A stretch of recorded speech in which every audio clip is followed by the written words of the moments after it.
यदि भाग्य आपका साथ नहीं दे रहा तो सोमवार वाले दिन, सावन के जितने भी सोमवार पड़े, जो भी उपाय मैं आपको बता रही हूँ उसे सावन भादों में करिएगा, सावन में भी करिएगा और भादों के महीने में भी करिएगा।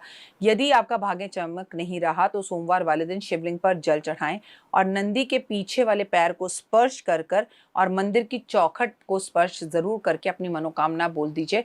अगर आप ऐसा करते हैं, जैसे हम मंदिर में अंदर घुसते हैं तो ऊपर वो चौखट होती है ना, उसको स्पर्श कीजिए, नीचे स्पर्श कीजिए, लेकिन सबसे पहले नंदी के पैर को स्पर्श कीजिए, फिर चौखट को स्पर्श कीजिए और नंदी के पैर को स्पर्श करते हुए भी अपनी मनोकामना बोलेगा और चौखट को स्पर्श करते हुए भी अपनी मनोकामना बोलेगा। सोमवार वाले दिन शिवलिंग पर आप 5 बेलपत्र चावल के दानों के साथ अर्पण कर दें तो आपकी मनोकामना पूर्ण होगी। और ऐसा ज़रूरी नहीं कि आपको केवल ये सावन के सोमवार में करना है या भादों के सोमवार में करना है, सावन से शुरू कीजिए और साल भर कीजिए तो भी आपको इससे बहुत फायदा होगा।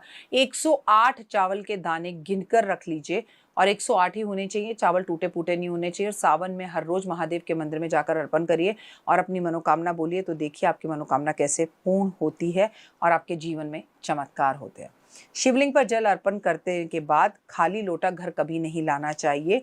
शिवलिंग पर जल चढ़ा रहे हैं तो थोड़ा सा जल भरकर घर लाएं और घर आकर उस जल को घर में छिड़क दें। संभवतः हो सके तो आप अगर मंदिर में लोटा अपने नाम का रख दे तो उस लोटे को वहीं मंदिर में रख दीजिए, रोज जाइए और वहां पर जाकर जल चढ़ाइए।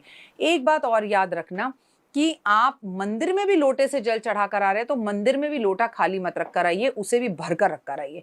सोमवार वाले दिन आप तांबे के लोटे में पानी भरकर उसमें लाल चंदन मिलाकर इस पानी में बेलपत्र डालकर अगर महादेव पर अर्पण करते हैं, धीरे धीरे कुंचुम कुंचुम थोड़ा थोड़ा, तो आप महसूस करेंगे कि आपके काम तेजी से बन रहे हैं और आप में एक गजब का कॉन्फिडेंस आता जा रहा है। सावन में बेसन से बनी हुई चीज़ों को भगवान पर अर्पण करने से भगवान बेहद खुश होते हैं, जैसे बेसन की मिठाई, बेसन के लड्डू।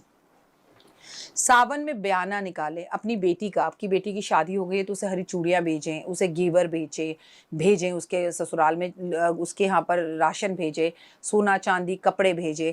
वैसे भी सावन में तीज होती है तो तीज में बेटी को सब कुछ दिया ही जाता है, तो इससे आपका सोया हुआ भाग्य चमकता है। याद रखिए, बेटियाँ शादी से पहले या शादी के बाद उन्हें कुछ देते लेते रहना चाहिए, उन्हें देंगे और लेने में उनसे आशीर्वाद लेंगे और उनके एक मुस्कान, थैंक यू पापा, थैंक यू मम्मी, तो आपका भाग्य हमेशा होते रहेगा। सावन में पूर्णिमा पर महालक्ष्मी को हल्दी का भोग जरूर लगाएं। हल्दी का भोग कैसे लगाना है, कच्ची हल्दी बाजार में आनी शुरू हो जाती है तो आप थोड़ा सा दूध गर्म करें और उसमें थोड़ी सी हल्दी डालकर वो हल्दी का दूध माँ को भोग लगाकर पूरा परिवार उस हल्दी के दूध को पिए तो बहुत अच्छा होता है। सावन में लक्ष्मी जी के समक्ष बैठकर अगर आप शिव चालीसा पढ़े, अगर आप लक्ष्मी चालीसा पढ़े, आप कनक धारा स्रोत पढ़े, आप विष्णु चालीसा पढ़े तो शिव, विष्णु, महादेव, लक्ष्मी, पार्वती सबकी कृपा आप पर होती है। कहते हैं पार्वती माँ और लक्ष्मी जी बहुत अच्छी मित्र हैं। प्रदोष काल के टाइम पर अगर आप तुलसी के सामने दीपक जलाते हैं शाम के टाइम पर, इससे माँ पार्वती बेहद प्रसन्न होती हैं, माँ लक्ष्मी बेहद प्रसन्न होती है और आपके घर में स्थिर रूप से वास करती हैं। शिव पार्वती माँ को हमेशा केसर की खीर का भोग लगाना चाहिए और सावन में खीर खाने का विशेष महत्व है। चलिए भाई, अब चावल की खीर आप नहीं खा सकते, हमने चावल छोड़ रखा है तो हम साबूदाने की खीर खा सकते हैं। हम सावन में अगर वो नहीं कर सकते तो हम एक चीज़ और कर सकते हैं कि सावन में हम ड्राई फ्रूट्स की खीर बना लें, it is more than enough. सोमवार वाले दिन अनार का रस जो है वो शिव शंभू पर अर्पण जरूर करना चाहिए और फलों के रस भी अर्पण कर सकते हैं।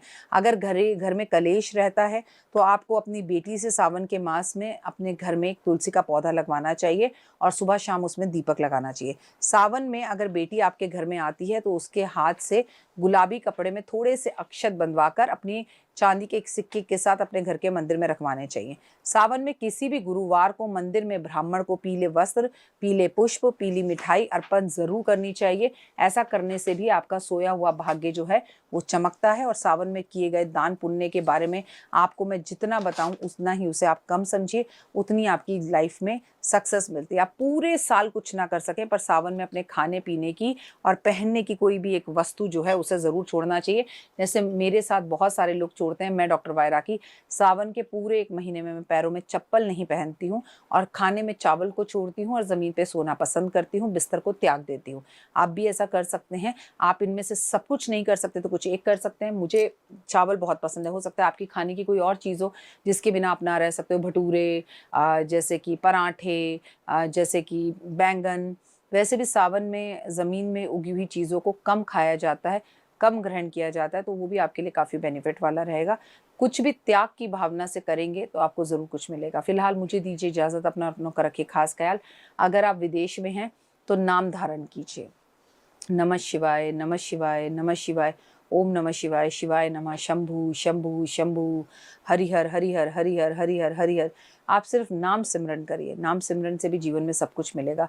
पूरे सावन में शिव पुराण पढ़िए, इससे भी सोया हुआ भाग्य चमकता है। फिलहाल दीजिए इजाज़त, नमस्कार, जय माता।